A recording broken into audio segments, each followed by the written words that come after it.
Hey, my name's Christine. Welcome to my channel, and I like to make things here. So today I'm using scrap fabric to try to sew up some things for my son who's growing out of his clothes. I'm using the Oliver S Sketchbook shirt and short pattern, and I'm pulling out the bits and pieces of extra linen that I have from past projects. And it should work out pretty nicely since children's clothes are small. You can get more out of the fabric. So I'm laying out the fabric, just trying to figure out how these pattern pieces will fit on the fabric because there's just barely enough to work with. So I have to kind of play around and make sure that I'm gonna have enough. Once I figured out how I was gonna lay it out, I got to cutting. Because I'm working with a single layer of fabric, I'm flipping the pattern piece for the other side of the shorts. I took a little break after this and came back later in the day and decided to set up at my kitchen table just to see if I liked that better. Noah, guess what I'm making? What? Something for you. What is it? You want me to show you? Yeah. Making the shirt and shorts for you. Shorts are gonna be this. What color should we do the shirt? We can either do white or yellow, or we could go upstairs and find one of Daddy's old shirts and cut the pieces out of his shirt. I want to do Daddy's old shirt. Okay, we'll have to check with Daddy. Can we do 2 shirts? Yeah, I want to do more than one because you have grown out of all of your clothes. Yeah, so we should do 2. Yeah, we should. I choose a yellow shirt and Dad's old shirt. Okay.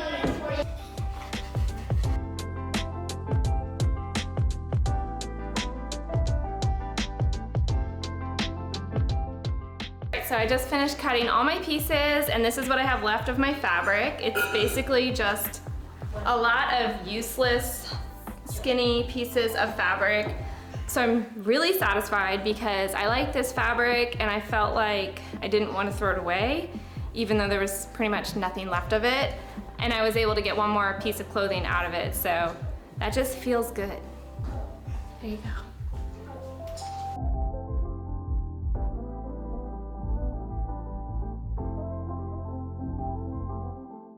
Right there.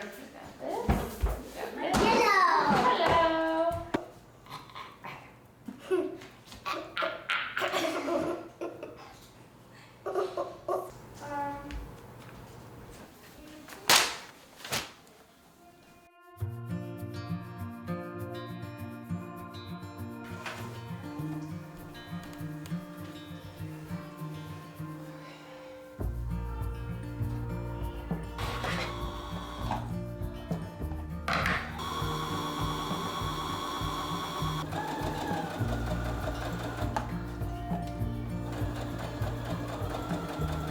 I recently moved a lamp to my sewing room, and it's such a small thing, but it improved the ambiance so much that I've been spending more evening time sewing. I love the quiet hours where I can just get a lot done and everyone is calm and quiet.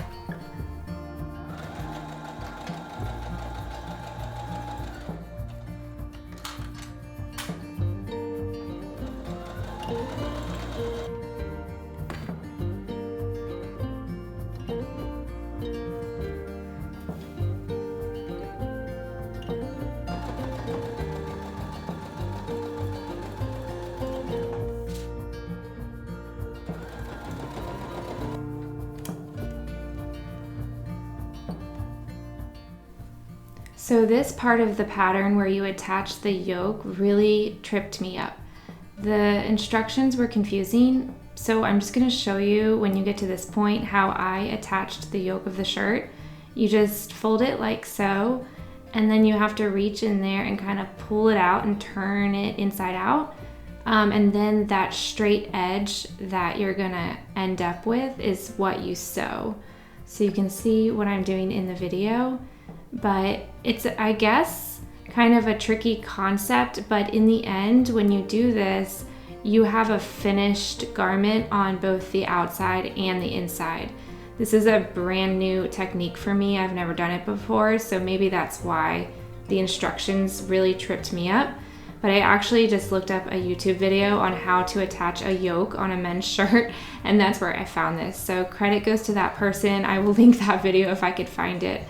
But yeah, that helped me a lot moving forward with this project.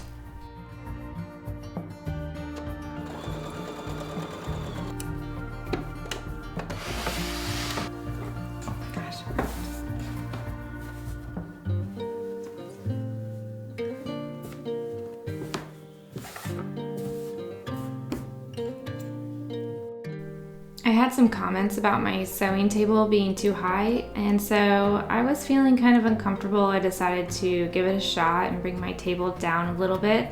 I still am not sure if I'm going to keep it like this, but figured I would try to make myself as comfortable as possible.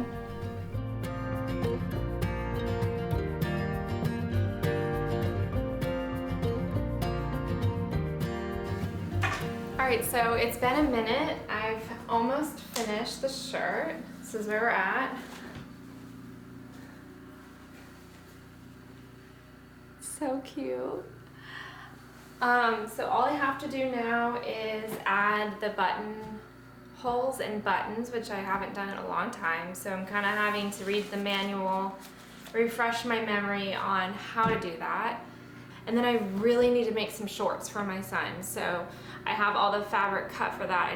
I'm hoping I can just like whip this together and get it done by tomorrow. Today's Saturday afternoon. We'll see, because he's very low on clothes right now. So yeah, we'll see how it goes.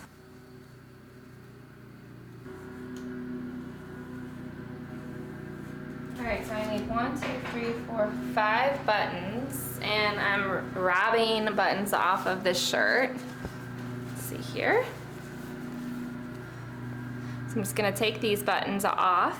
This shirt doesn't fit him anymore, so that will save me a little bit of time and money. Your computer and like pretend to be working, and we can see how many people like come in and think it's lit in. That would be really funny. I am so excited right now because I just found out that my sewing machine can sew a buttonhole and a button automatically. I have this little foot, and I just watched a little tutorial, I read the manual, and I'm gonna test it out and show you. Okay, so basically, you put the button that you're gonna sew at the top of the foot. I don't know if you can see that. So you put the button there, and that's gonna automatically tell my presser foot how big to sew this buttonhole. All right, that's good. So now, next thing you need to do, I have my stitch set to 44. It could also be, I have it set to 42. It can also be 43 or 44. There's different versions. And you have to make sure that your presser foot is unplugged for this, and I'm just going to press start.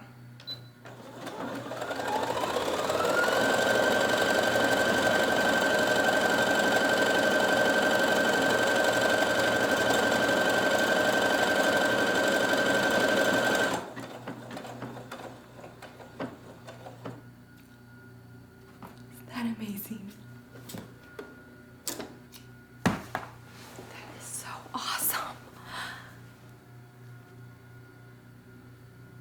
Alright, so now I'm just gonna do the rest of them.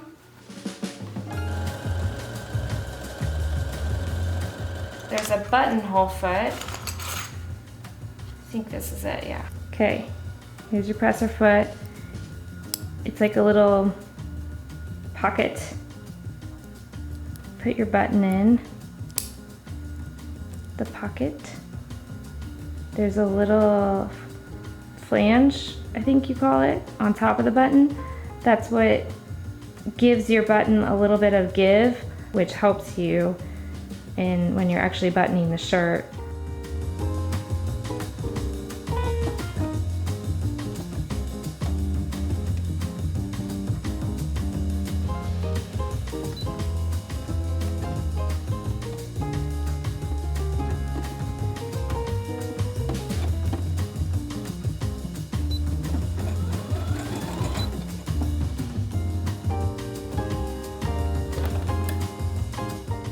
Okay, buttons are not my strength. Just gonna put that out there. My method is definitely not right because this is extremely messy. And this is what it looks like on the back side.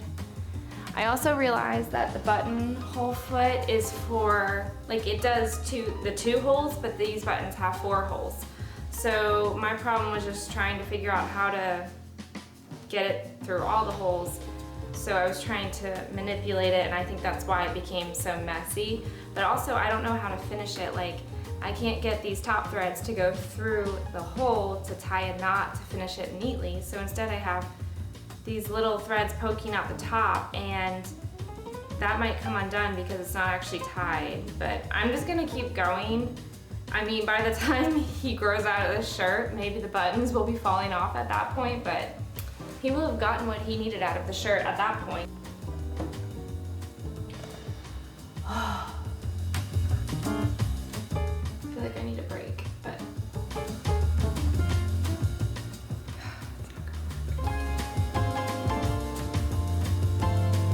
it's not gonna go. Why does it look like this? Why is that? Why does the back look like that? Like, why is it so messy? What the heck? This is terrible. It's literally horrible. But I'm rolling with it, guys. I'm not redoing this. Okay, so I did redo the buttons. I couldn't handle it. I took them off, tried it again, and I think I just needed a little more practice. They look a lot better now. And now I am cutting open the buttonholes, and I'll show you how I'm doing that. So you put a pin on the top, and then you use your seam ripper and you rip up to the pin. My son's asleep right now, so he can't try it on yet. But you should be able to get the idea. So cute. Alrighty, let's make the shorts.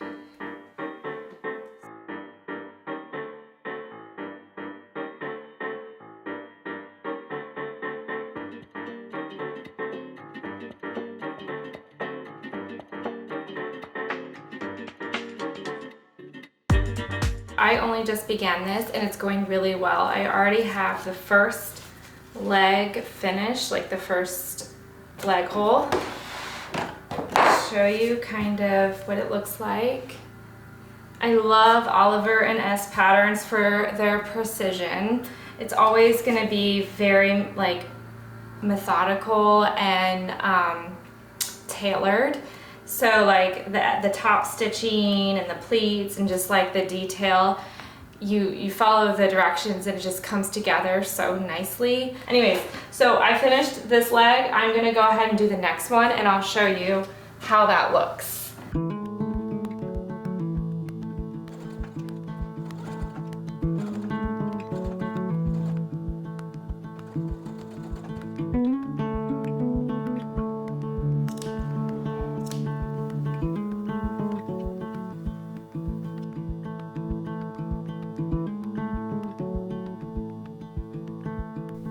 During this time, I was also making sourdough dinner rolls because we're having burgers for dinner.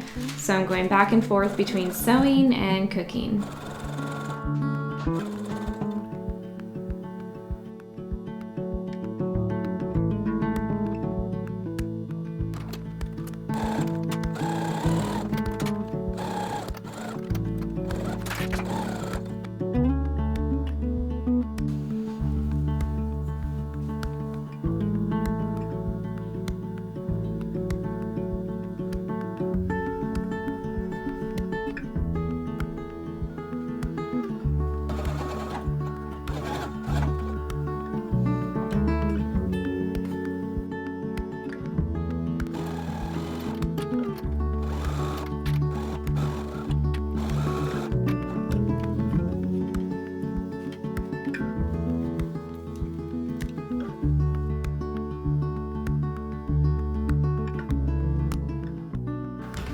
According to these instructions, I need to put one leg inside out in one leg right side out, the right side out leg into the wrong side out leg.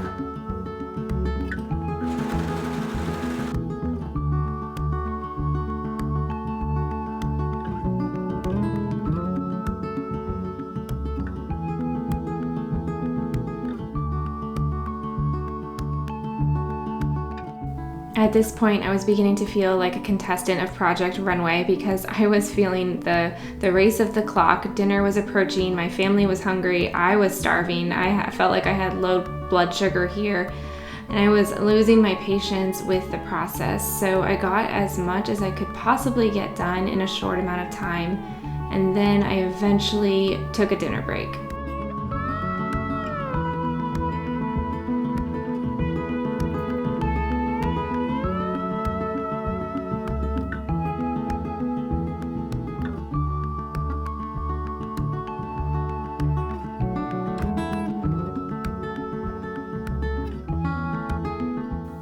I'm so hungry. This is better than like the bread you get at restaurants. Really? Mm. I can't wait to eat it. It's actually probably the best bread I've ever had. The best bread you've ever The had. way it's so fluffy. Yeah, it's like. Oh, hi, Joseph. I can see you in the screen. Okay. Come here, Noah. Let me see how big you are. Come here. How does that feel? Good. Too tight or just right? Tight. Too tight? Yeah. Maybe like that? Sure. Just right? Yeah. Sure. All right, let me make a mark.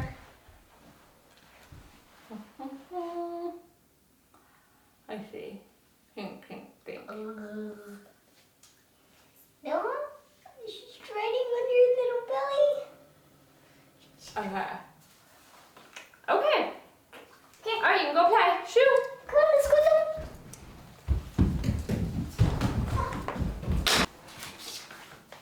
Will I be able to finish by tonight? Yeah, I'll be able to. Yeah. All I have to do is the elastic and then I have to hem it. I'm so hungry. I might have to take a dinner break. I'm so hungry.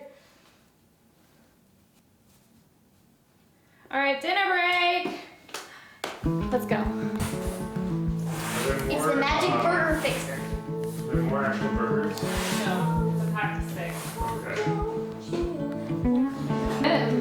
Take a bite.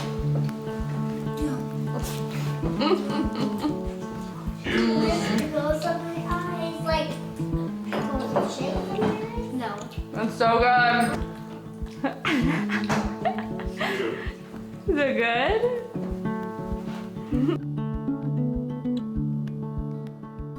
I ended up breaking for the night. We had family movie night. It was awesome. And I was able to finish up quickly the next morning.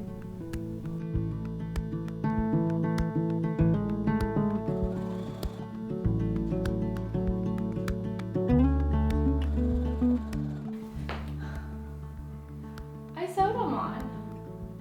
It was a lot of work. What do you think? Good. Do you like it? Are you done with it? I am. Oh. All right, well let's see what it looks like.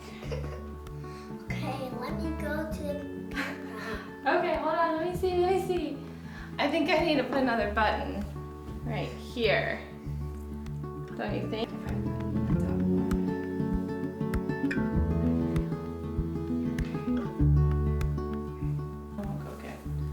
I'll go get your treat, okay? What is it? What is gonna be the treat? What's gonna be a treat? Chocolate chip. Or do you want to be scum? Which one do you want? Chocolate chips? Oh, what was the other one that you said? Gum or chocolate chip? Gum. Okay. All right, let's see it. Let's show it off. Ta-da! Come over here so the camera can see you. I want to do this. Yeah, that's a good one. Do strong, boy. Strong pose. Show me your muscles. There you go. Muscle man. I just did this because my shirt can't tuck out. Yeah, let me see. Oh boy, that's cute. Show me strong boy. Good.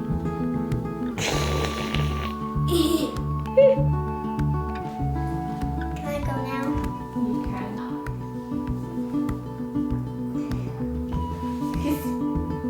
Oh. Thank you. Go show Daddy.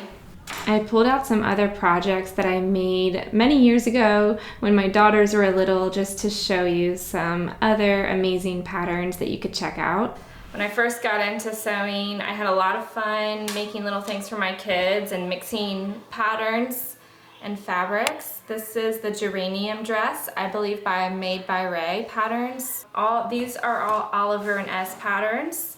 So obviously what I just made, these two. And then this is the Fairy Tale Dress by Oliver S. I made it for Easter for my daughter one year. I chose a pattern specifically that I knew would be hard for me because I wanted to learn these techniques. So these are great. This is great because it has a zipper and a lining. So just lots of techniques that I've never done before. There's also hand sewing involved. I had to hand sew the hem and hand sew some of these pieces. I also hand sewed buttons, which I think is a better way of attaching buttons. And then this is my favorite. This is called the apple picking dress, and I made it for my sweet little girl when she was like 3 or 2. And we actually went apple picking in it, and I just thought the plaid with the blue buttons was absolutely adorable. It has like these 2 little ruffles on it. I just think it's the sweetest dress ever, and I wish I had another little girl so I could use this again. But yeah, so it's really fun sewing for your children. I do recommend Oliver and S patterns. They are hard, but you're gonna end up with some high quality pieces of clothing. I'm hoping that if I make these shorts and this shirt again a couple of times, that it'll be a lot easier. It's always the hardest the first time you make a pattern because you don't know yet how it's gonna go and the method of everything, but after you make it once, it goes faster the second time. So if you wanna make clothes for your kids, I suggest you choose some high quality patterns that you think would work well for their wardrobe, and then just make more than one of those. Maybe use different fabrics and just mix up their wardrobe that way. But it's very satisfying, and I feel like the kids feel special wearing it, and I'm excited to pass it down and have grandchildren wear it one day. So yeah, thanks for watching, and I'm looking forward to making some more clothes with you guys soon.